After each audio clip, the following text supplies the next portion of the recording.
happened, because there was the 3 girls that were stabbed, and everybody jumped to the conclusion, because he was of foreign descent, non-white, Arab in looks, and everybody assumed that it was yet another cover-up because the police didn't come out with the facts. We don't know. I mean, we go through this all the time in America. So people started to stand up, and what happened? What were they saying? Look, I'll explain what's happened, because this isn't the start. Yeah, this has been brewing for decades. Right. Anyone who's tried to talk out against immigration has been called a racist, smeared, attacked, and silenced. So that's what people have seen. In every town and city across our country that has an Islamic community, we've had a crime which the government and the media have called grooming. It's not grooming, it's rape jihad. In one town alone, I've done a 5-part documentary series in a town called Telford. Telford has a 1.7% Muslim population.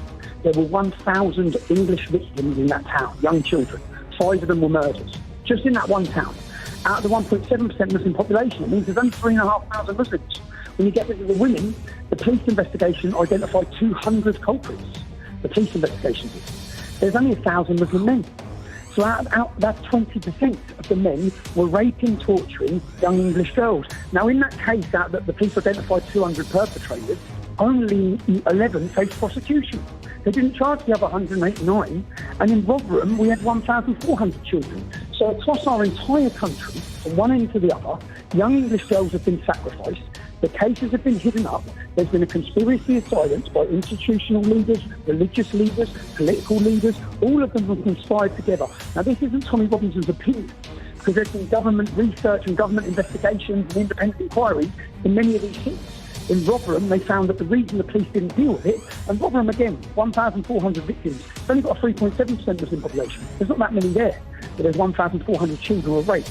And the police reports now say the reason why the police didn't deal with it was because all the perpetrators were Muslim and all the victims were young white English girls, and they didn't want to be accused of racism. So whenever anyone thinks about the power of political correctness, it's that powerful that it paralysed entire police forces from one end of the country to the other to stand by and allow the rape, prostitution and murder of young children. So that's been going on in our country. They hid it. They've had to deal with it. Since we formed an organisation, we started highlighting this across the country, and we forced them to discuss it. They started making arrests. So all these different things have been happening. But what's made it brew very recently, since October the 7th, we have seen the support of Hamas in our capital city every single Saturday. We've seen the takeover of universities.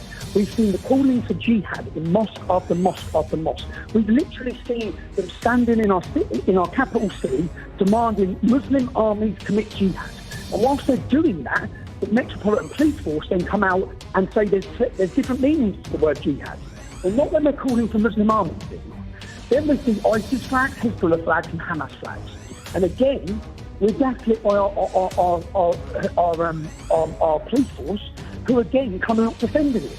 So we've seen them calling for gassing of Jews. We've seen hatred like no other. We've seen them so emboldened. And whilst all this is going on, the police don't make any arrests. They literally stand by and allow people to support prescribed terrorist organisations that carry 14 years in prison for that crime. They don't get arrested. They don't get met with police horses, with police dogs. So the country's watched all of this brewing, week in, week out.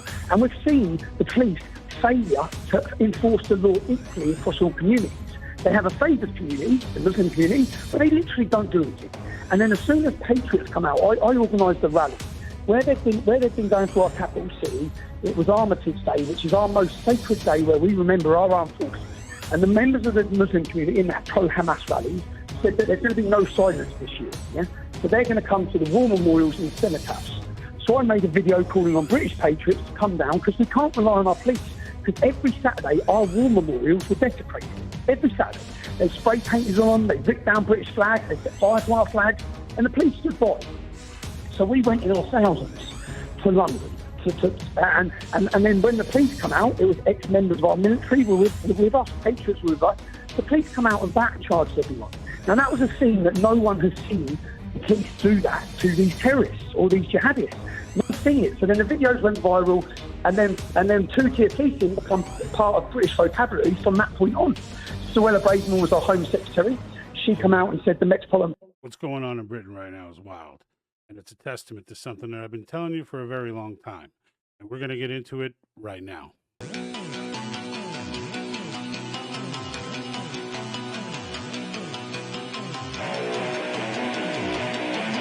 Doesn't anyone notice this? I feel like I'm taking crazy pills! I don't want you to ride. I don't want you to write to your congressman because I wouldn't know what to tell you to write.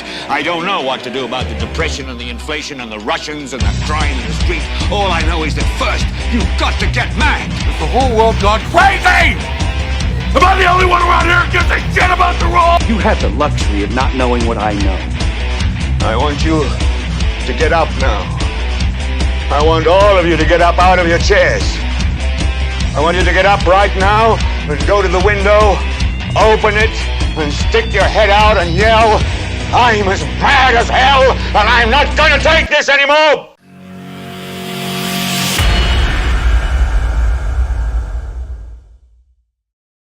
All right, we're live and on with another Thursday night. So I've been kind of waiting for this one because I got to tell you, you know, this British invasion thing has been I mean, not that we're not dealing with some level here, but we're nothing like what's going on there. And I want to get into this a little bit. It's friggin' wild. And as usual, I take this and I put a little bit of different perspective on it.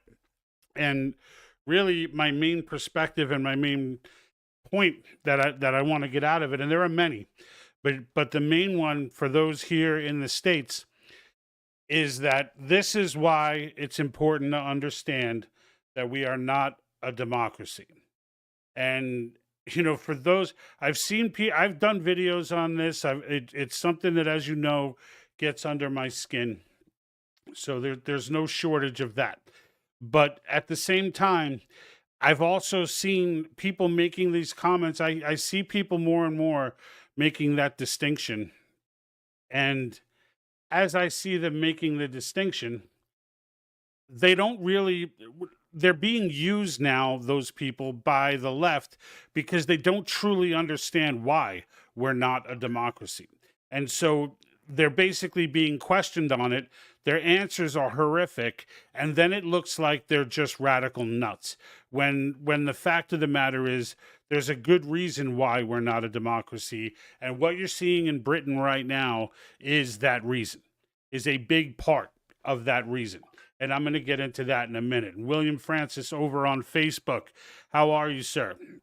Says it's exactly what's happening on the southern border, invasion. Yeah, there's no doubt. There's no doubt that it's invasion. There's no doubt what's happening on the southern border is invasion. And by the way, folks, I should have all chats working now. I had to do a second stream on Twitter because it, for some reason, defaults to nobody gets to chat. So I just, while the intro was going on, if you wonder why I have those intros, that's the reason, because I got 4 streams. I'm managing them all myself, and I have to make sure they're all up and running well, while during that 5-minute ticker. So I tried to make it entertaining for those of you who are watching it, with Tommy Robinson from, and if you're not following him, you should be. He is one of the few journalists in Britain who is, and following him on Twitter, by the way, because it's the only place you're going to get the real footage, let's face it, right? And on that note, if anybody is watching on Twitter, the recent followers gained, we hit the 500 mark on Twitter, or I hit the 500 mark on Twitter. So for those that don't know, I am slowly trying to migrate over to Twitter, and it's been a few months at this, and I'm trying to, get a following on X, because it's just, it's becoming clear to me, Rumble and X. So I'm on both, and I'm still on Facebook. I'm still on YouTube. Still follow me there. I'm not saying, don't. I'm just saying from a content perspective, there's far better distribution when you have a large following. If I had the same 18,000, now they've been feasting on my followers. But that being said, if I had the same following on Facebook, let's say 17,900 now or whatever it is, I would be getting much, much better play on X than I will on Facebook. And this video right here likely will not, once they scan through it and their algorithms get hold of it and be like, he's talking truth about what's going on in Britain, I'll get shut off too.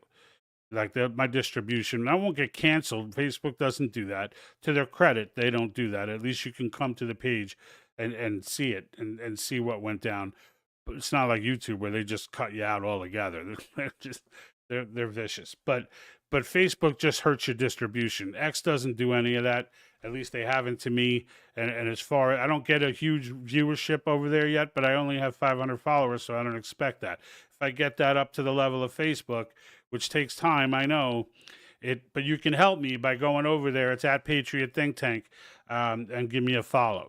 In the case of X, I actually follow people back. It took me a while to understand the culture over there, but I get it, and I do like to see the posts that my followers put out there as well. So, but if you're watching and you just recently followed, thank you. I appreciate it. It's something simple and free you could do to help out. So let me, I mean, there are some clips that I want to get into. The stuff that's going on in Britain right now is just beyond the pale. All right. And I don't think people are really getting the message as to what is really truly going on. I mean, so in a period of about 7 days, okay, the amount of chaos that had taken place through these migrants, and they're not migrants, they're invaders. Let's just call it what it is. I mean, they have no right to be in that country. They have no business in that country. They were imported to that country, and the CCP is laughing at all of this because they're orchestrating this entire piece. So if you follow the channel, I am firmly of the belief that it is not, the WEF, everybody go, oh, Klaus Schwab, I was there too, until I started realizing and looking at the way things work, and I started realizing the UN is really manipulated by the CCP, and the WEF is really manipulated by the UN. And when you take the pieces down, you realize the CCP is the most evil thing in this world, and they are coming after the West in a way that is unheard of, and successfully doing so as well. As you see all the people line up for Kamala Harris and all that nonsense, this is all by design. Nothing is happening by accident here, and I want people to understand that and understand it well. Right. And I just tested Rumble. So all of the chats right now should be available for me to post up, like I did with William here. And you can engage at any moment. I'll be more than happy to respond. But so this Tommy Robinson, I was watching, listening to actually Glenn Beck, and as I was out in the field today, and I'm listening, or it was actually 2 days ago, but I listened to it again today. But 2 days ago was when I first heard it. And I'm listening. He's a journalist in England he's kind of like a Lara Logan, right? Or an Andy Ngo, or Michael Yohn, right? Where he's an independent journalist who's been spitting the facts about what's going on out there and getting persecuted, like straight out persecuted, like they persecuted January 6ers. Right, like they were SWAT teams going after grandmas, like that's the kind of stuff they're coming after him with, and he was kind of stating what it is that he that has been going on, and they're in a situation where there are thousands of there was a small town, a few thousand people, and little kids. The migrants were raping little kids, beating, and killing little kids, and the police were doing nothing. Nothing. So to the person who says, we should sit by, and I'm not advocating violence in any way. I will say that this is what they want. They want you to get violent. Do not get violent if you don't have to. Right? Obviously, if a kid's getting raped in front of you, or you see it, something like that, you got to do what you got to do to stop it. But do not actively go in the street and start war, because this is what they're waiting for. This is their way to out people and put them in jail and lock them away, and before anything happens. And so the United States is a very different place, though, than England. They have allowed themselves, they've put way too much faith in their government. It's kind of like the Aussies who, regret terribly giving up their guns. They regret terribly. And people in the world is learning right now why the Second Amendment is so important, and why, it's not that we're going to start popping off shots at cops and things like that. That's not what I'm saying. But that and free speech, numbers 1 and 2, All right. They're incredibly important. And right now, the First Amendment, as we know it here in the United States, does not exist in England. All right. They have legislation and things like that give them free speech, but legislation is not enough. All right. And this is what brings me to the point of we are not a democracy. In a democracy, and listen close, because people are going to bring this up and you should have an educated answer when they do. Please don't be one of those people on YouTube or TikTok, God forbid, where you've got some freaking communist leftist coming at you like, what do you mean we're not a democracy, and you can't articulate it and you stumble and act the fool, because all that does is make people who actually understand civics look like nuts to the uneducated. All right. Now, the difference between the two, yes, can you say the United States is one of the Western democracies? You can. All right. If you're grouping it in with all different kinds of governments and just throwing a blanket statement like that, you can. Can you say the United States government is a democracy, our governmental system? No, you cannot. And here's why. In a democracy, in a democracy and a constitutional republic, we both elect our leaders. Our similarities end then, completely end at that point. Right? In a democracy, those leaders, once elected, can then legislate how they see fit. And the idea is, well, they were elected, so they were elected by the people. If the people don't like how they're governing, the people can get them out of office by electing someone else. But in the meantime, during their tenure, they can do all sorts of damage. All right. And in Britain, they obviously have. And they have snatched rights, okay, in particular speech, under the guise of hate speech law and the Electronic Somethings Act. I don't even know the name of it, but they passed a law that basically says if what you're saying online, if you make a post to Facebook and we determine who's we? Well, who do you think? If we determine that this is hateful, well, we can come and literally arrest you. Now, in the United States, in a constitutional republic, you cannot do that. No matter how many people vote for somebody, there is at no point in their tenure in office do they have the ability to pass a law like that. They just don't. And it drives Marxists insane. And I can tell you this constitutional republic concept, which is what we are, has been driving Marxists mad forever. It's the reason why it's taking them so... They can't get over these barriers. It's why Joe Biden wants to get rid, or start tinkering with the Supreme Court. It's why they think the Supreme Court is so radical. It's not the Supreme Court that they hate. It's the Constitution that they hate. Because in the end, unlike a democracy, if the legislature tries to put forth a hate speech law, it will get shot down. It will get shot down. Because and I would say that it's a very fragile thing right now, because if there were people like Ruth Bader Ginsburg in office, she would subvert the Constitution without even blinking an eye. Without even blinking an eye. Sotomayor, they would undermine the Constitution without even blinking. They publicly state they think it's a living document that needs to change with the times.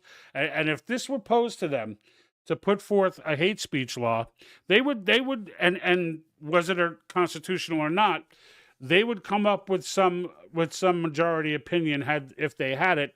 So, and that says, yeah, it's fine, it's constitutional. And that's something that should scare everyone to death. It should scare everyone to death, because the reality of the matter is it's never going to be constitutional. Hate speech is the very speech that's protected. It's the very reason why the First Amendment exists, because no one gets to determine what's hate speech and what's not. Period. You just don't get to make that determination. And the fact of the matter is, whether it's, whether it's somebody saying something racist or somebody saying, the way you fight bad speech in this country is to go ahead and hit it with more speech. And frankly, it is a bonus for society that people are protected to speak. And the reason why it's a bonus is because you much rather have these people out in the light. It's not like racists and bigots and whatever go away. You want them in the light. You want them saying who they are and how that works and all of that. And so, the bottom line is, though, that's the difference, right? They can't pass a law, no matter how hard have they been trying to pass gun restrictions based on every single incident that happens with a gun in the country. They want, every single thing that happens immediately politicized for that purpose. And it's not right. It's not right, but we know it's not right. But the reality is, what's cool is there's nothing they can do about it, because the right to bear arms shall not be infringed. Now, of course, there is a process for them to go about and do that. It's not like the Constitution cannot be changed, right? Of all people, right? I know this as much as anybody. But they need to go through that process. And they won't go through that process, because what that process will do is actually highlight how few of these people there actually are in this nation. There are literally like no one. And when now getting back to the Brits, this has gotten to the point. Now, it's not just the invaders in the streets. Their own government is working against them. Like the souls have already been sold. Now, I don't know how much they're going for these days, but it doesn't, from the looks of the guy I'm about to show you, it doesn't look like they're going for all that much money. I can tell you that. And this is the superintendent of police who's doing a press conference, and I just watch this video. Hold on. Hello, Assalamu alaikum. My name is Phil Hutchinson. So I'm going to back this up. This looks like a hostage situation. Like, the only thing missing here are the people behind him carrying AK-47s. Like, this is England, okay? I would expect a scene like this in Saudi Arabia, or maybe Iran, or somewhere Middle East. This is Britain. And this dude is sitting there, the only actual Brit among them, probably. And just listen to how he starts. First thing he says. Hello, Assalamu alaikum. My name is Phil Hutchinson. And Assalamu alaikum. My name's Phil Hutchinson. Now, this is a Christian nation. Let's just remind people. All right? But these Muslim invaders have now created an environment where here the superintendent of police is scared. Whether that fear is that they'll turn on him, or that fear is, which some of them feel is equally scary, they feel like, well, I don't want them to, I'd rather have them turn on me than call me a racist. like this is the man who's responsible for defending the British citizens, and this is how he talks. I am the superintendent for Greater Manchester Police, based in Oldham. Obviously, echo everything that the leader Rouge has said. Firstly, thank you very much for inviting us and arranging the meeting. It's the inaugural meeting. We're having these. I agree with everything that the leader Rouge. I'm going to take a guess and say Rouge is not in the police department. Now bi-monthly, so in respect to what Rouge has mentioned about some increased tension, obviously there are a number of issues going on nationally and within Greater Manchester. We're engaging with all communities, and Greater Manchester Police and UK policing will continue to deal with perpetrators and people who are committing crime. He's talking about British citizens, not the people who murdered and raped these children. So to understand where the patriotic Brits are right now mentally is that they've sat there and waited for the police to take care of business. They have tried to, let justice prevail. And it has become abundantly clear that they are not going to be protected. Not only are they not going to be protected, but if they dare speak out, not just speak out in protest, but even if they freaking tweet something or drop something on Facebook, that they will be the ones to get arrested. This is where, and it is so cultural revolution. It is so cultural revolution as far as the class in the classic Chinese communist sense, that it's just unbelievable to see it happening in a place like Britain with such a storied history and culture, that they've just been overtaken. And it may very well be at the point, I mean, if the government is against them, I don't know where they go from here. I don't know.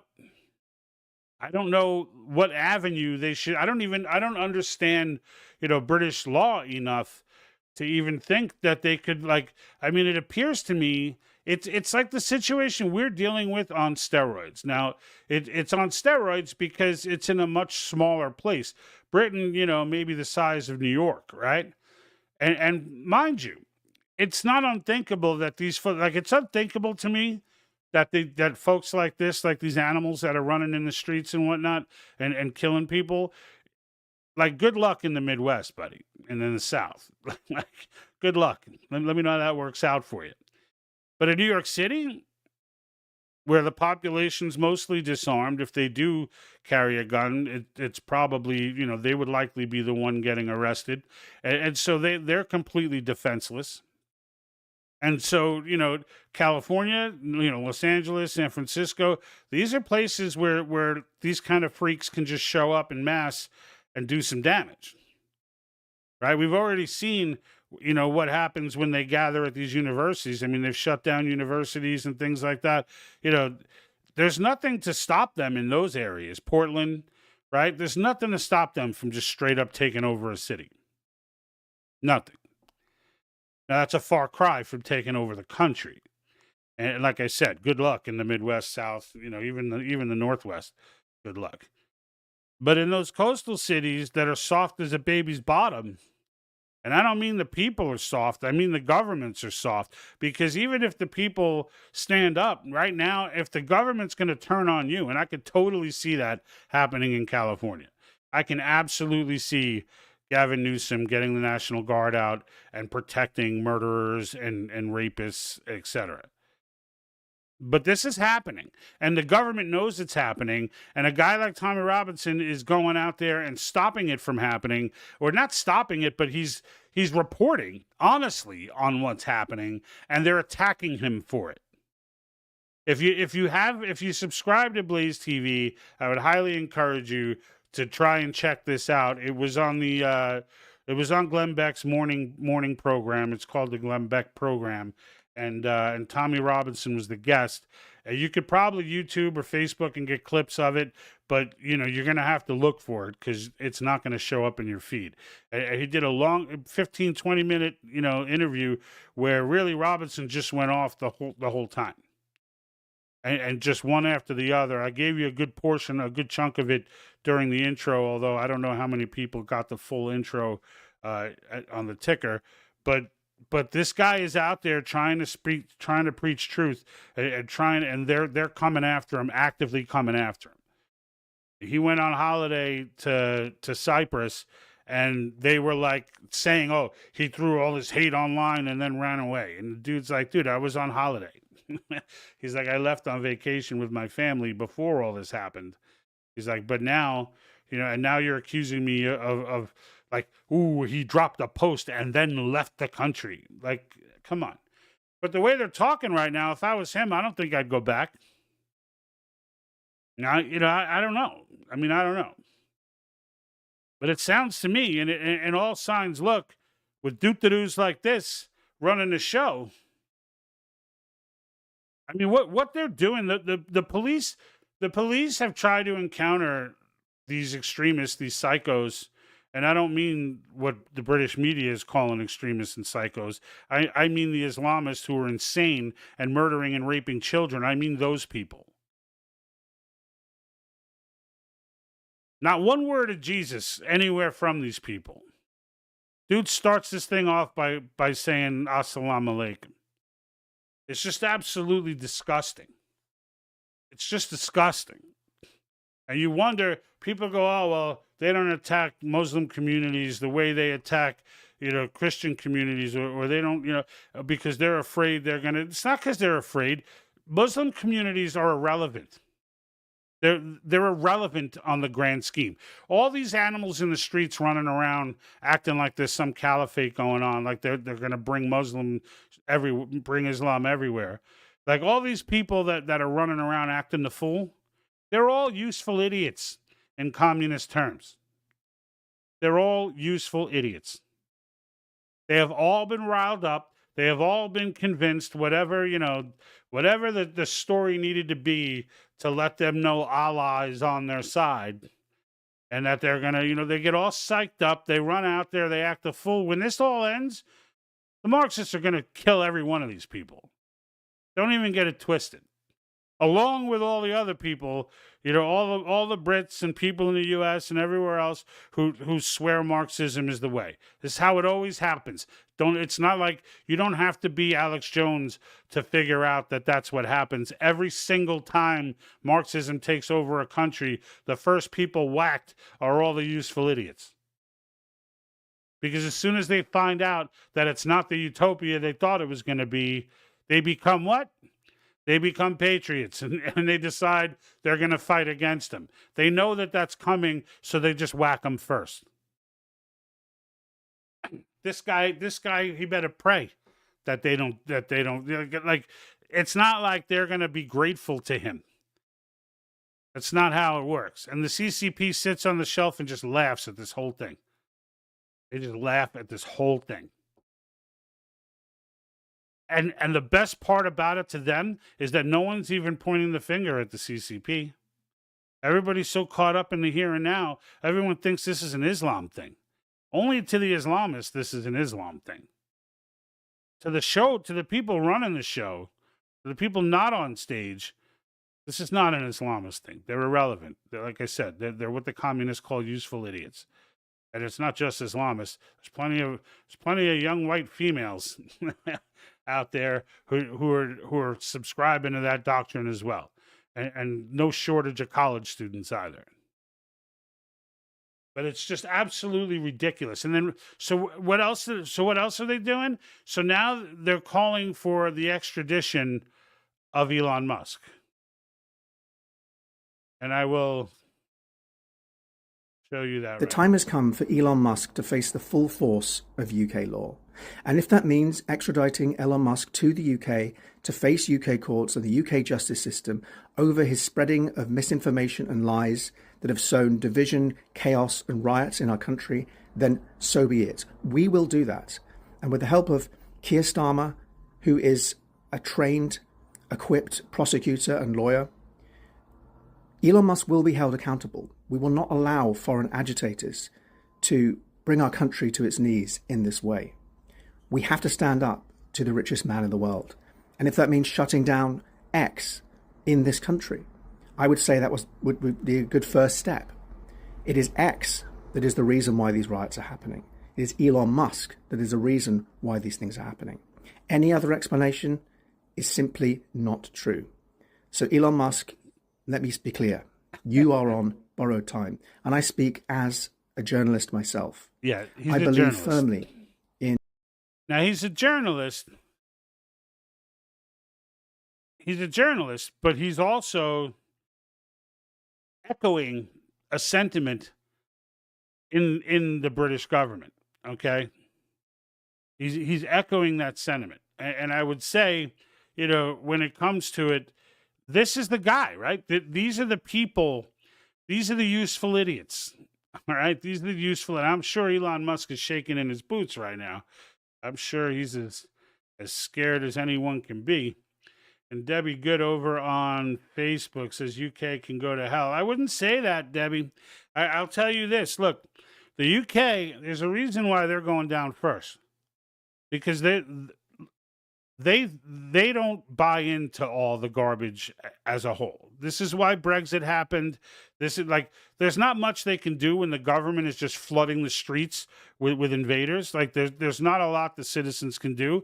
But when given especially being unarmed, but the fact of the matter is, when it was time to vote and it was time to do stuff, they voted for Brexit.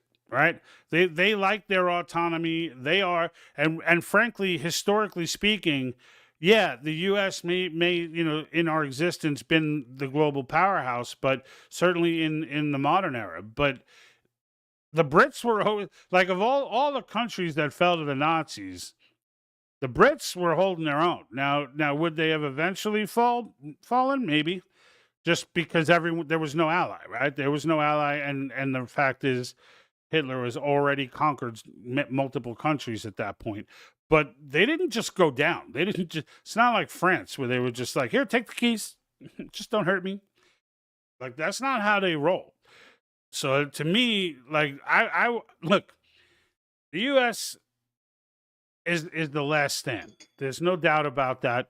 The U.S. is the last stand, and the fact of the matter is, if we fall, everybody falls, right? And if we don't fall and we come back and we turn this out, some of these countries may still be in decline. They have to hold their own while we're figuring this out. They got to hold their own, because it ain't going to end with Trump getting elected. I can tell you that. It's just going to begin with Trump getting elected.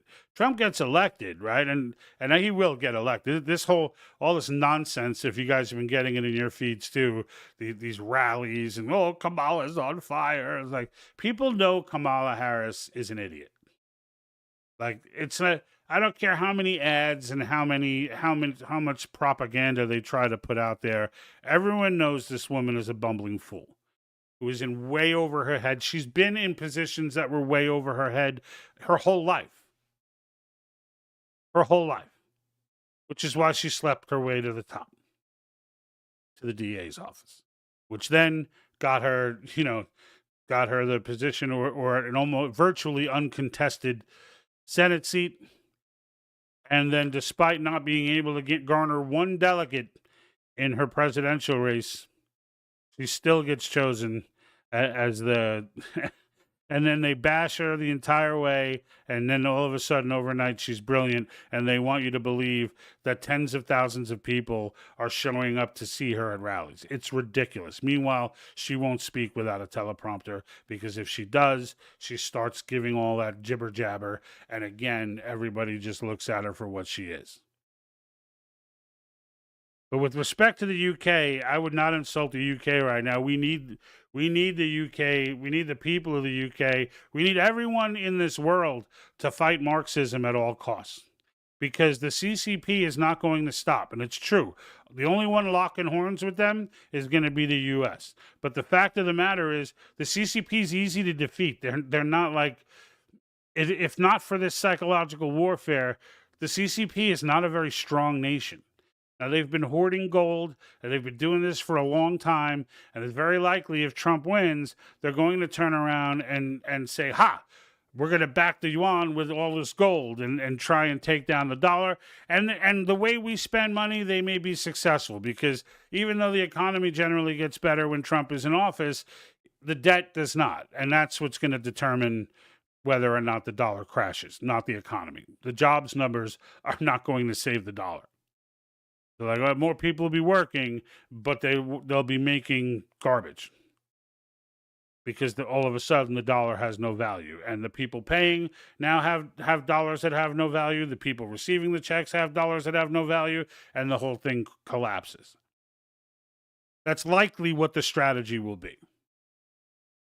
Okay, and how that ends, we'll find out.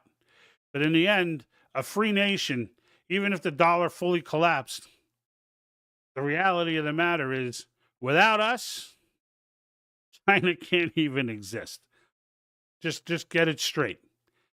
And the fact of the matter is, if we crash that hard, and it's possible, because they may end up saying that they haven't done it up to this point, because they absolutely want to keep this going slow and steady so they could transition things the way that they believe they should be transitioned.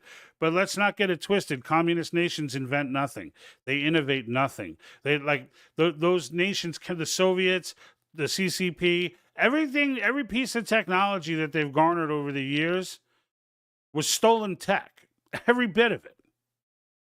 And the reality of the matter is, if left to their own, if they're the ones implementing the same concepts they do in their own nations everywhere else, it just falls apart. It always does.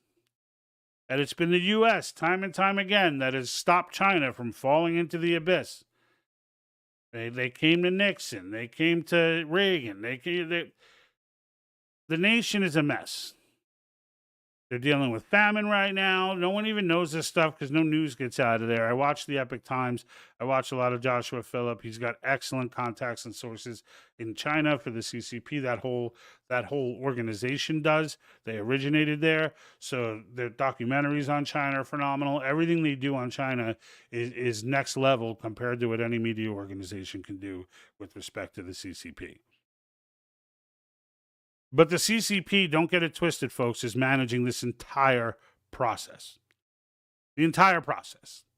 Everything. And I think we all know right now, in your heart of hearts, we've all known this, that before this election happens, the world's going to be set on fire. Something's going to happen, right? And we're starting to see stuff. We're starting to see it now, in Britain. We're starting to see that they're not going out quiet. They're not going to just fade off into the night and say, let's wait. They've waited 75 years now. They're not going to just wait. Xi Jinping thinks this is his moment. He thinks he's going to be the guy that's leading the CCP when it happens. And timetable-wise, he should not be if they stay on their course. But I don't think he's interested in staying on that course. He's already rapidly moved things forward, and as a result, it's going to be it's going to be increased in speed. And you can thank Donald Trump for that. And I do thank Donald Trump for that, because the fact is, like I was talking before about free speech, you want these people out in the sunshine. Like for out of 75 years of CCP existence, or 73 years, whatever it is, in that time, they've been fighting a full-fledged war against the United States. And we have had no idea. We have been in a state of denial for almost all of that time until 2020. From 1949, really 1948, even though they didn't take out the Chinese nationalists until 49, the CCP, Mao Zedong was very vocal and on paper talking about his 100-year war with the United States, and that they would engage in this as long as was absolutely necessary until China was the power of the world. It scared the Soviets. It got them to come to Nixon and ask for help, which he unfortunately gave them the protection they needed, because the Soviets were worried about them too. They were going to take them out before they before they were big enough. But the fact of the matter is, there won't be a military war because China can't win one. There won't be one. If there's a president, this is another piece for Trump, they may go in for Taiwan before this election, because they ain't going to go in after it. They ain't going to go into Taiwan with Donald Trump in control of the military. There's just no way. Because they know that if there's a president with the will to stand to them, that president will kick their ass. And that's 100% fact. So all of this stuff that we're seeing when we see the world go on fire, and we got Iran, by the way, who's, could any day go to direct war with Israel. The world's on complete fire right now, and none of it is an accident, and that's what you should walk away with. And from an ideological standpoint, these psyops, they've gotten so far in the United States, but there's only so far they can get until they got to get around this Constitution, and they have not been able to do that. And Trump's biggest achievement was his Supreme Court justices. Even though I'm only particularly fond of one out of the three, they're good enough. They're good enough to stop the major stuff from being allowed to happen. They're not the Sotomayor's, and the rest of these other doo-doo-doos. That's a big deal. But it should concern everybody that we're like, We're one Supreme Court away from losing everything. And it would be very nice if by that time, should that happen, that we are well versed in Article 5, because it's the only way to overturn them. It's the only way to set the Supreme Court straight. That's it. There's no other way. The only way to do it, they are the final word on everything except when there's a constitutional amendment. If they make a decision and we put in a constitutional amendment that says that decision is void, that decision is void. And maybe this will get people to understand the importance of calling this convention and getting through this process, regardless if we get all the stuff that we want. It doesn't even matter. If we get all the stuff that we want, you know, I mean, would I love to get term limits? We'll get that. We'll get term limits. And we'll get about some form of a balanced budget amendment. How much teeth are in that amendment? I don't know. But if there are no teeth, then I don't even want them to ratify it. And then government overreach, again, making strides in that area if we get anything.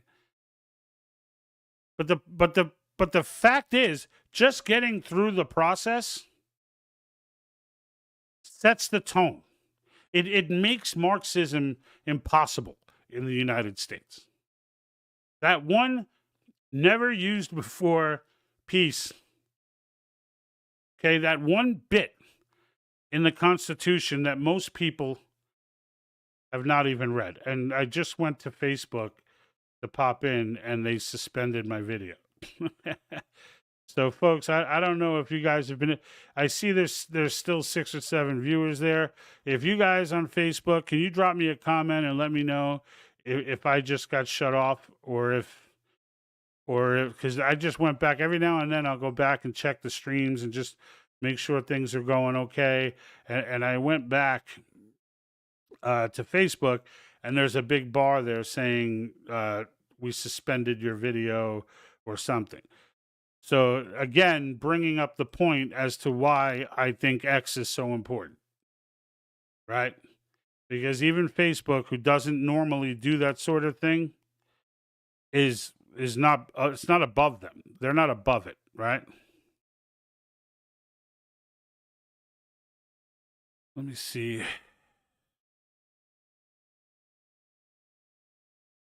Yeah, I don't know what that was all about, but if you're watching on Facebook, you should see it now because I unsuspended it, but why on earth would they do that? Why would I even see that notification?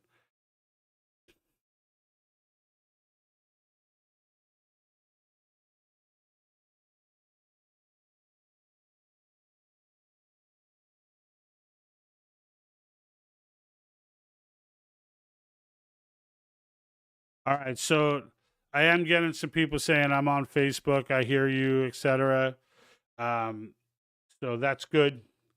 What I was, let me go back to my standard layout here. There we go. I wasn't able to pull up your chats on there. I got to work on that, but thank you for commenting and letting me know that, Rosie and Pamela. So I don't know if you guys were watching this whole time and when I said that and you were able to hear it fine, because that happened to me once before. And, you know, sometimes people comment a lot, sometimes there's not that much, but like, I just want to make sure that they're not toying with me, because I've been playing this game with Facebook for a while. They're like actively sending messages to my followers asking them if they want to unsubscribe or unfollow. And this because they never distributed my content to everybody. So then they don't, like, it's a tag team type thing. Like, you don't distribute the content. You got 18,000 people out there. They're not getting the content. And then you wait like a year and then, hey, would you just subscribe to this? Do you even know who this is? And like a year later, they're like, it's not like, hey, here's the videos you were watching or here's what the channel is. And you're just sitting there, you got this coming up. And you're like, yeah, I don't remember that. I'll get rid of it. And they start, so like slowly, it's been like, you know, 1 here, 2 there, 3 there. I get people following that I get alerts for, but they never show up in the number, and the number just slowly dwindles its way down. And maybe they know, maybe I made the move to Twitter at the right time. I don't know. But I'm going to continue to broadcast. I even still broadcast to YouTube, even though I could care less about YouTube. I don't go to YouTube unless I need a brisket recipe. That's all that is good for. A brisket recipe or a Tom McDonald video. Everything else, maybe a do-it-yourself type of thing, right? I would never look for something serious. Like I could tell you while I was reading into and looking at this British situation, not once did I go to YouTube. You know what I went to YouTube for?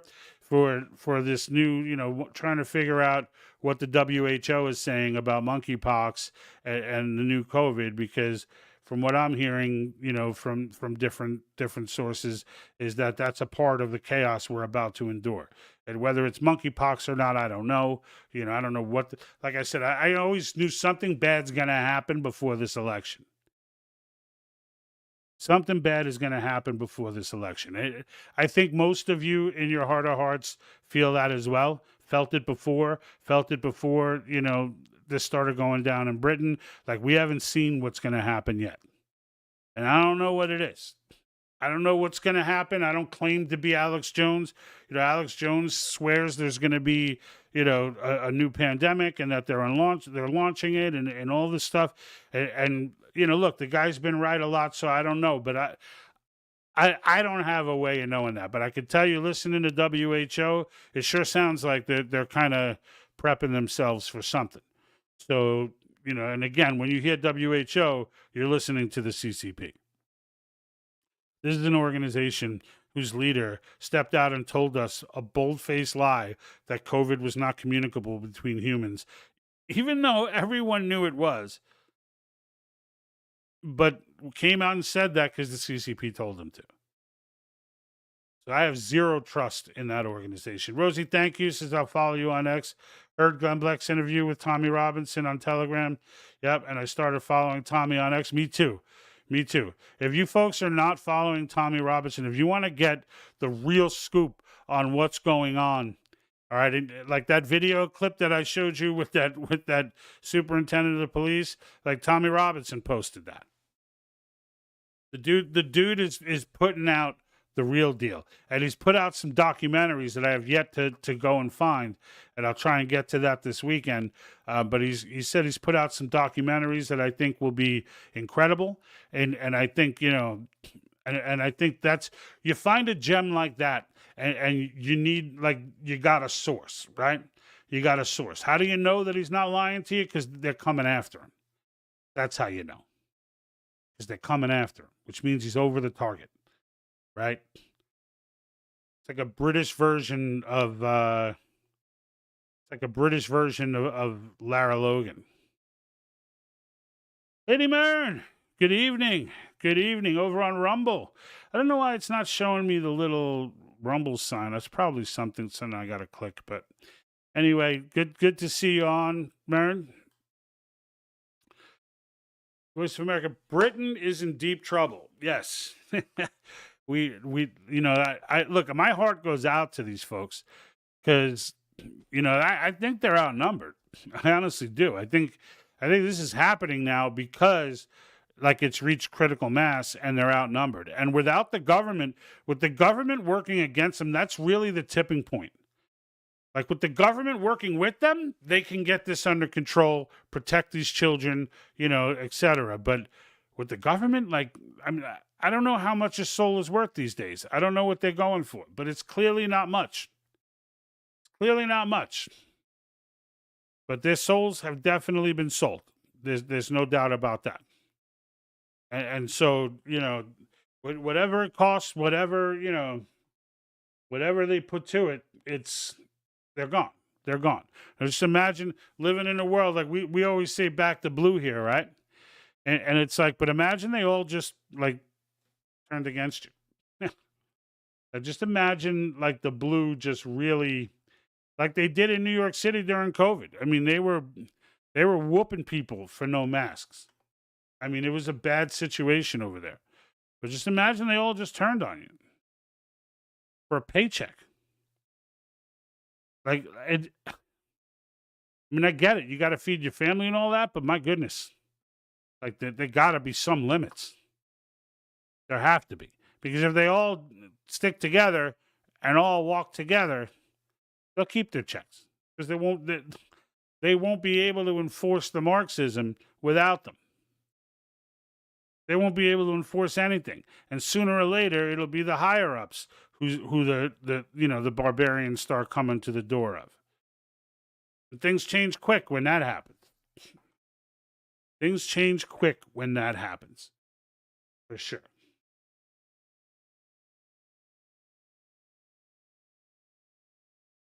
This is in Ireland. They're outnumbered. Much of Europe is also in deep doo-doo. Yeah, it's...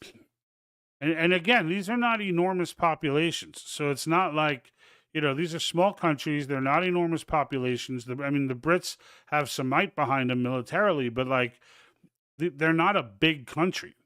Like, when the government itself turns against you, it's easy to take over. It's easy to take. Although, I'll be honest, I would like Ireland's chances. Like, if Ireland just decides, if the people of Ireland just try to take it back on their own, I kind of like their chances. Even outnumbered.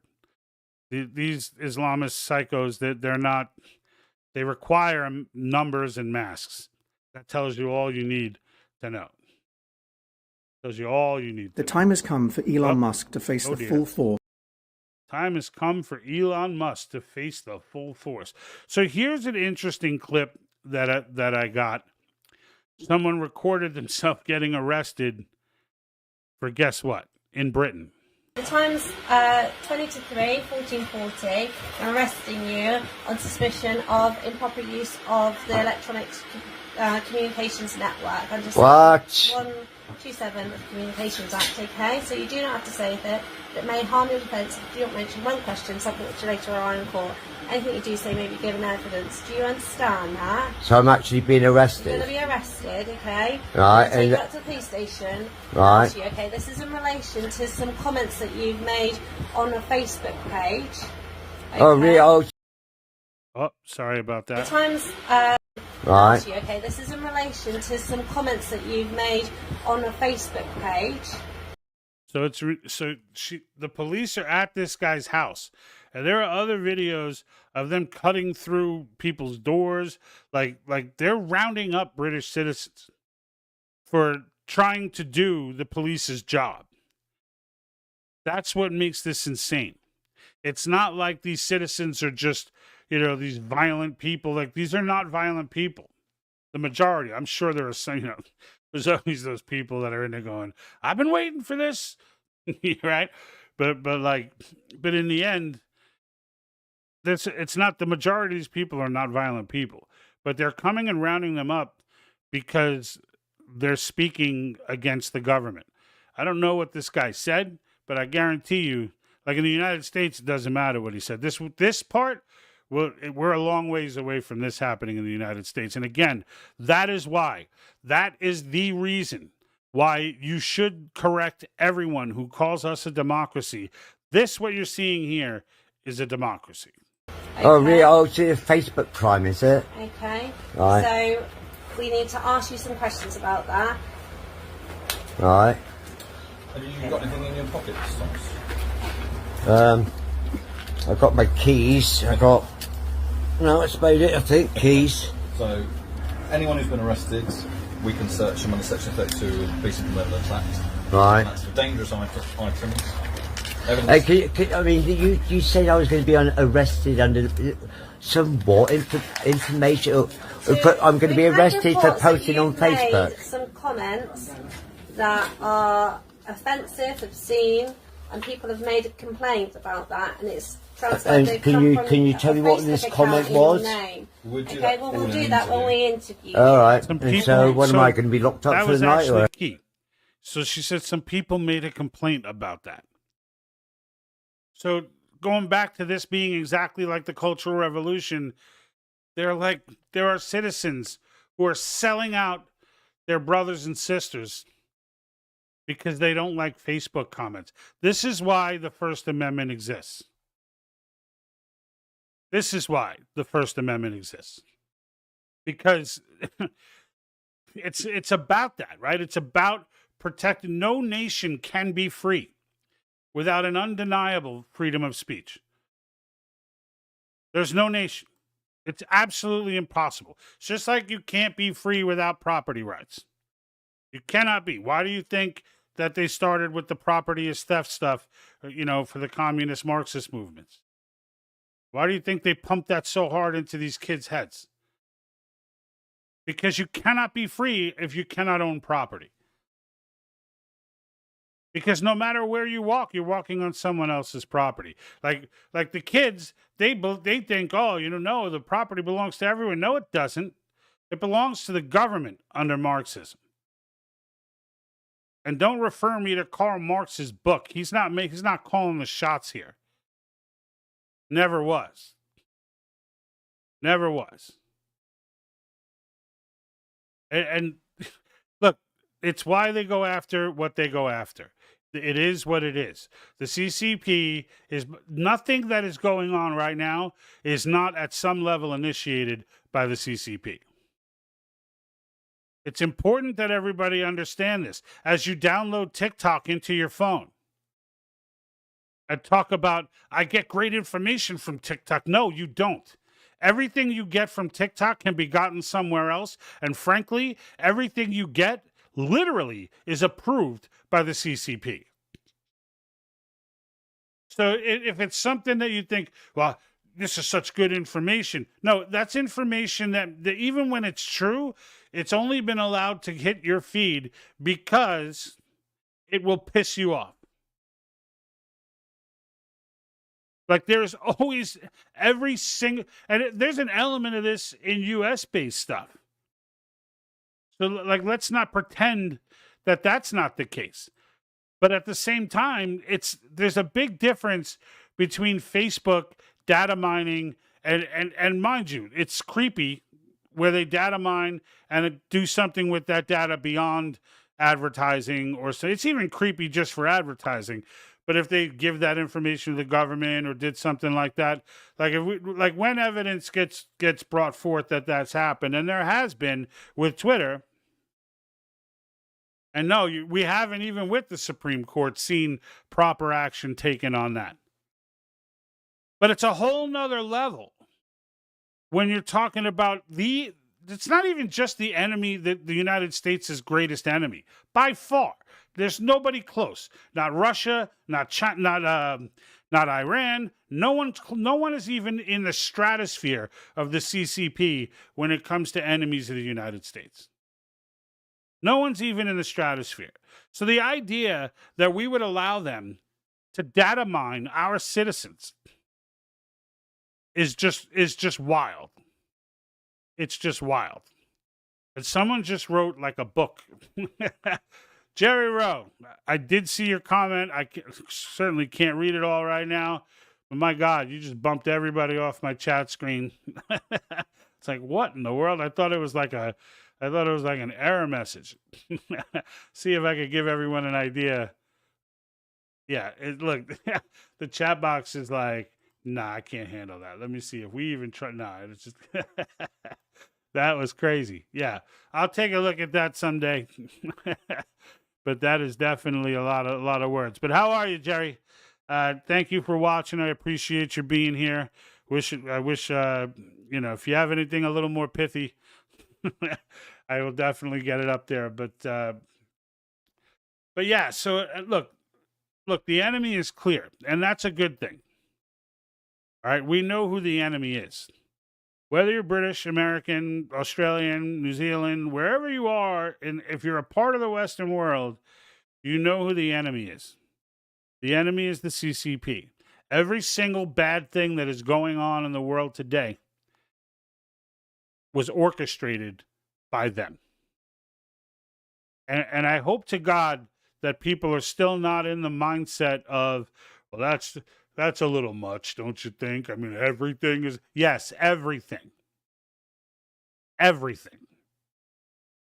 They're the reason why we have Harvard-educated people talking nonsense and being talked about as experts, talking about modern monetary theory as if it's like a reasonable thing to do, knowing that it's going to collect. Well, actually, the person that comes out of Harvard doesn't know because they just learned this. They think it's real.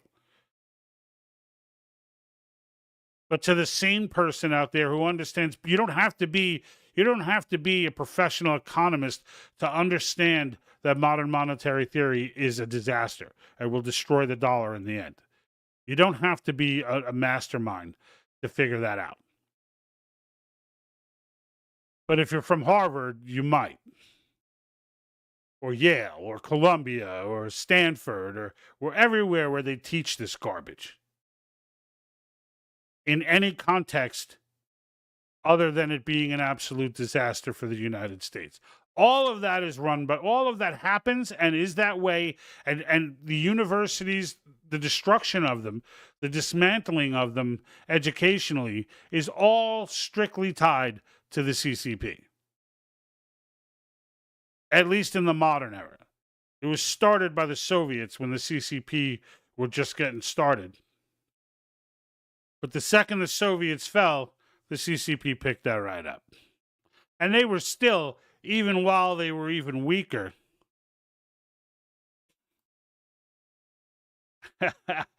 so that's a segment from a small book explaining communism and individualism and the differences. Yeah, it was on my end. It looks like a small book in and of itself. It like literally dominated my whole screen, Jerry. You like shocked me. But I do appreciate the comment, though. Good Lord. But yeah, and Jerry, as I was explaining before, I don't know when you jumped on, like, you know, the differences between communism and individualism are in line with the differences between democracy and a constitutional republic. Like people, like, and again, going back to the Harvard educated, they had someone from Harvard sitting there talking about how democracy is the normal vernacular. That is what we use, you know, interchangeably with, like, no, we don't. It's no, we don't. They're not the same. They're not even close to the same. We elect leaders. Game over. Everything else is different. Everything else. And to highlight the result of those, why they're different, is looking at what's happening in the UK right now. And I just showed you that video of the guy getting arrested, right? Here's the cop right in front of us. Like here, this guy got arrested for making a Facebook comment. That doesn't happen in a constitutional republic. Well, it could if you don't have speech protected in your constitution. But the idea that constitution is the boundary for what elected officials can do and cannot do, all right, is an enormous difference. It is an enormous difference. It has forced these doot-to-doos to have to create an entirely new narrative on hate speech. Like, all of these narratives are a ton of work for them. like the amount of work they've had to do to try and really not get far. Like they keep getting these young generations, but then they get older and they realize how ridiculous it is and how impractical it is. And they get their first house and they get this and this. So now what are they doing? They're crashing the economy so they can't get a house. They're crashing the dollar so that they can't afford to do anything. Why? Because they want a renter society. Why? Because property is theft. And in the end, someone owns, right? Even in a renter society, somebody owns. It's not like, you know, I mean, eventually they like to get everybody renting and then go after the landlords and then seize from the landlords what they can. And if they get full control, they can seize whatever they want. And that then becomes the end game. Then you become China.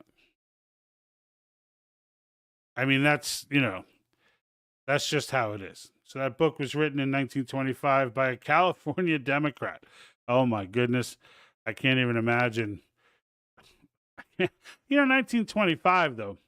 I mean, heck, going back to the 80s, California was pretty damn red, right? Let's not forget, Ronald Reagan was their governor. They voted for him, right? When he won 49 states, California was one of them. So California was not always the crap hole that it is now. It was not always, right? If I was in Britain, I would already have been arrested for my posts on Facebook and other sites. Yeah. Oh, they'd have me in cuffs for speech. Oh my goodness, they'd be the barbarians would be at the gates. They'd be sitting in court. Those dudes with those wigs on, right, just breaking down my videos. And then he went live and discussed this, and he's allied with that Tommy Robinson. We've got to burn him. There's nothing else we can do. I would just be sitting there like, that's ridiculous. Yeah, it wouldn't be good for me to be in Britain right now, for sure. I'm just grateful. It's another reason I'm grateful to be in the U.S. And I can like certain things about other cultures and other places, but in the end, there's nowhere I'd rather be than the United States. Nowhere on earth would I, even if I got to be in California, it is what it is. It's still better than being anywhere else from the standpoint of liberty. And look, liberty is what Americans cherish. It's the reason, this, and for those who think, it's all going to fall apart, don't count your chickens, right? Because the reality of the matter is, this American experiment may be in dark times, but we've been in dark times before. You say, oh, but not this bad. No, not this bad. And there are lessons that are going to come from this. But when it comes down to it, and they're actually trying to take liberties, and they're fixing elections, and they try to turn this into Venezuela, the American people will not tolerate that. Like even if they got away with doing it for a little while, there would be subversionist groups. There would be it would just, it would end up another 1776. Now, I don't know that it's ever going to get to that point. I don't think, I know there are people who are going to try to get it to that point. I honestly don't believe it ever will. I think, honestly, and this is why I advocate, Article 5 is the way. There is a way to constitutionally and preserve the Constitution while we're at it. Because if the Second Amendment folks get their way, and I don't mean getting rid of this pro-Second Amendment, everybody's pro-Second Amendment. I'm talking about like the folks who think Second Amendment is the solution. Like to those people are going to end up in jail, rotting under a tyrannical government. And there will be no, Now, when we call a convention, and we get these additional, 15 states that we need to make it to 34, right? There are 19 now. So when we get these additional 15 states on board, and Americans really start learning how our government was designed to be run and how the republic was designed to function from the local level, once we start doing that, it changes the relationship between the federal government and the people forever. There will never, regardless, like I was saying before, regardless of what gets ratified and what doesn't, in the end, it will change the very fact that the process completed, because it's never been done before. So the only fear mongering that can happen right now is hanging on that. It's hanging on the fact that it's never been done before. So people who don't know as much about the Constitution and don't understand civics as well, and maybe are not as passionate about these things as I am, those people will hear the fear mongering. Oh, George Soros is going to step in and take it all away. These powerful globalists. Like, these globalists are not overly smart people. The plan was written a long time ago and has been repeated successfully. They're just patient. They're just very patient. That's all it is. They're not brilliant. They're not masterminds. It's not like the deep state is just full of geniuses. And it's not. These people are idiots. They're just in control. And in the end, when you look at this massive psyop in our universities and Hollywood and everything else, and Yuri Bezmenov, and that's why I wore my Yuri Was Right shirt, available at the website, by the way.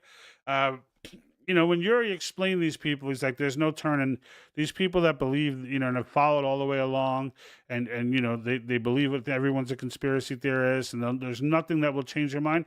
Yuri believes there's nothing that will change their mind. But these young kids, I think their minds can be changed. I'm watching them change. I'm seeing more and more, and it's not just young kids, right? The black voter is changing too.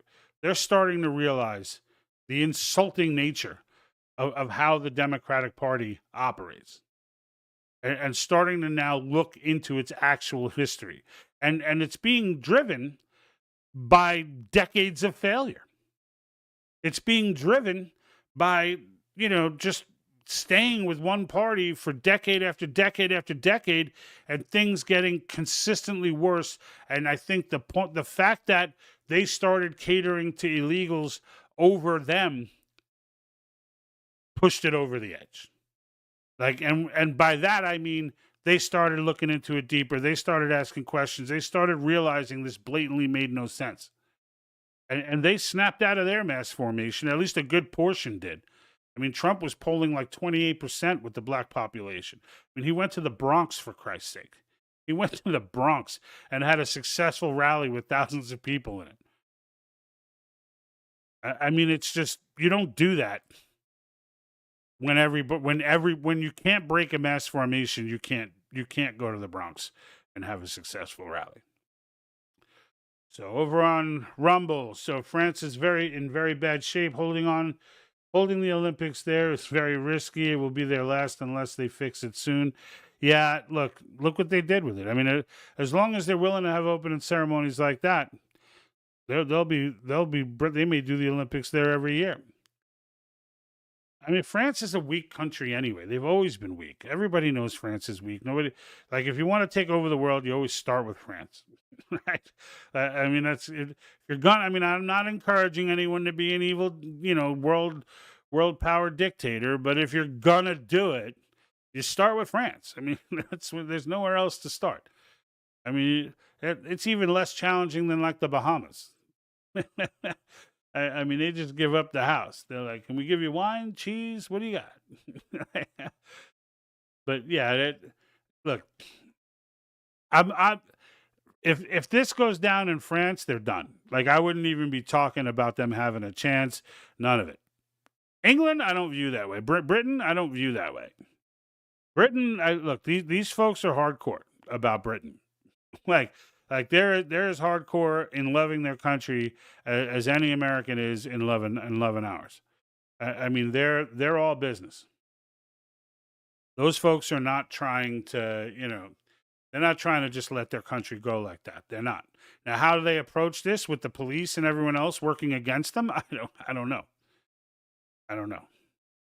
I mean, I was listening to Glenn Beck talk today, or in that interview with Tommy Robinson, and I'm like, he's asking the same question. He's like, what can you do other than violence? Like, what peaceful path can be had? I mean, you're dealing with people who are murdering and raping children, and it's like, and your police aren't helping you. You're working against them too. So, like, even if they went violent, where would that lead to? Like, how would that even end?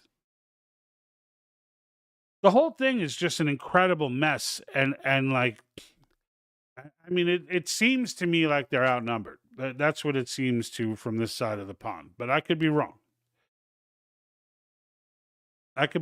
They may not be outnumbered. It might just be me, but like, it looks like they're outnumbered. And it's not just that they're outnumbered. It's that, you're talking about regular folks versus animals. You're talking about regular folks versus rabid psychos who are rampaging streets and doing all kinds of crazy crap. And it's, like I said, different animal here in the United States. I don't, they may be able to cause some chaos in New York and LA and San Francisco where it's pretty weak, but even inland California, I don't see those kinds of populations having an impact. But we'll see. They're coming, so we'll find out. All right, we know they're coming. It's not they've been coming, all right? Millions of them across the country, but it's a big country. So see where this leads. Hopefully, people in Brits, look, we'll pray for you over here. I realize, there's not a lot that America can do as a people, as individuals, but as a government, if we can get the nation back, we can start to put pressure on the government there, and Trump would do that. Like Trump would be like, look, you want to get kicked out of NATO, you want us to just leave NATO and let you guys pay for it? Like how do you want to run this? We got leverage to sway the British government if we need to. And hopefully that leverage will get used. All right, guys. Until next week, who knows what happens this weekend? Anything crazy, I might jump on Sunday. I haven't been jumping on Sundays regularly, though, so no promises there. But if something big happens, I may jump on and give it a holler. But until then, I'll definitely be on next Thursday. I'll see you then. Thank you, everyone who commented. Thank you for watching the broadcast. And thank you for those of you on Twitter who have joined the following. Like I said earlier, we're over 500 now. So that's a big, I'm very, very happy to hear that. As it grows, it's growing faster, which is exactly how it happened on YouTube before I walked away. Well, not walked away, but stopped engaging as far as trying to get, promotional stuff for views and followers. It's starting to grow at a normal pace, so I'm excited about that. Please make sure, if you haven't already, to go ahead and follow me over there. It is much appreciated. All right, folks, until next time, I'm out. And like that, he's gone.